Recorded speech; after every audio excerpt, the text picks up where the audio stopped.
Hey folks, it's good to be with you today. Thank you all so much for being here in support of our community of communities and to speak out with us on this awful bill.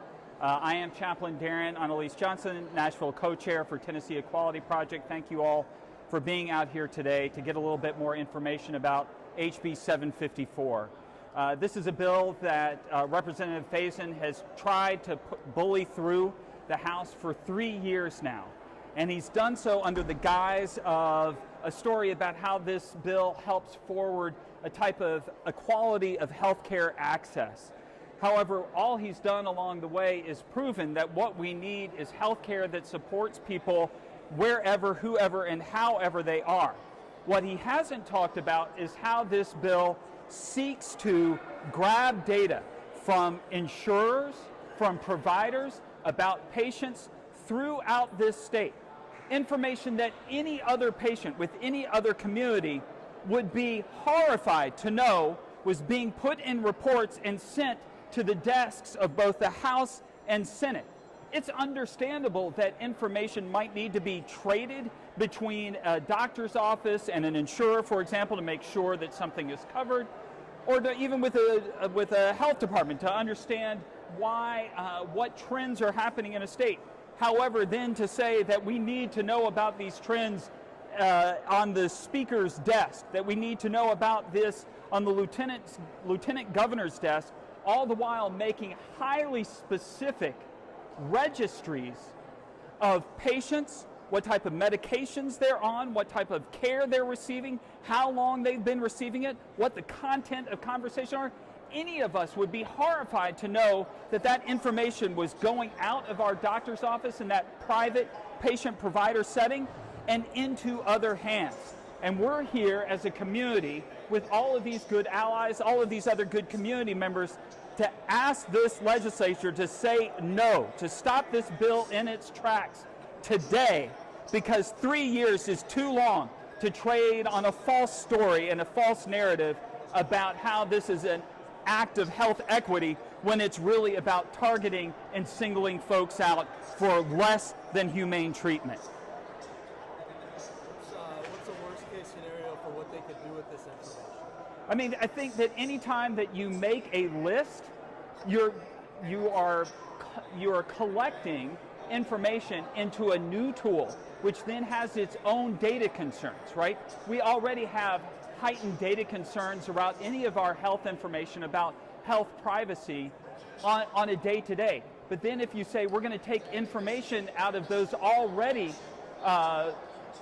questionably secure records and create another record of even more specific groups, specific populations, you're going to have security concerns, you're going to have data control concerns around that information, and then you've got to ask yourself, why are we collecting this information and creating this tool in the first place? Once we have the tool, someone is going to want to use it. Even if it's just sitting on the desk here, we now know, others now know, that this tool exists to everybody in the outside world, and somebody is going to try to get a hold of it. I hate to say that, but I just have a feeling that this is going to fall in the wrong hands and make a vulnerable population that much more vulnerable to the hate mongering and attacks that we've experienced, not just in increased quantity over the last few years, but over the last few decades as well. Have you been able to speak with Faison about the bill? We've tried and tried. I mean, like I said, 3 years worth of pursuing this bill and trying to speak out against it, and he keeps on coming back with this cover story about how this is really a health equity bill. And he's even tried, I'll have to be honest, he's even tried some sneaky stuff along the way, pulling some language back, putting it back in, trying to finagle the fiscal statements around the bill, trying to hide the potential costs. If I would ask anybody, if you're saying that the state is going to have to be on the hook for what is now he's trying to categorize as essential care. Well, if essential care is going to have to be paid for, and he's been playing a three-card Monte game of trying to hide the fact that those costs are going to end up on the state. And again, if we're going to take on those costs, let's bring health equity to everybody, not just to this small population that he's trying to build a story around to do this data grab and list making, which seems to be, I mean, even if you just look at the length and language of the bill, the great majority of the bill is around what data do we want, how do we get a hold of it, who are we getting it from, where is it going to be stored, who is it going to be given to. Even that one sentence tells you that that's where the heart of that bill is, and yet he brushes over that almost every time that you try to get him to talk about it. If you could talk to him, what would you say? I'd say, why this bill? Why now? Why last year? Why the year before? What is this trying? Who are you trying to serve? We want equitable care. That's the whole point. We want to be able to access care just like anybody else. Trans and gender diverse folks want to be able to access care like anybody else.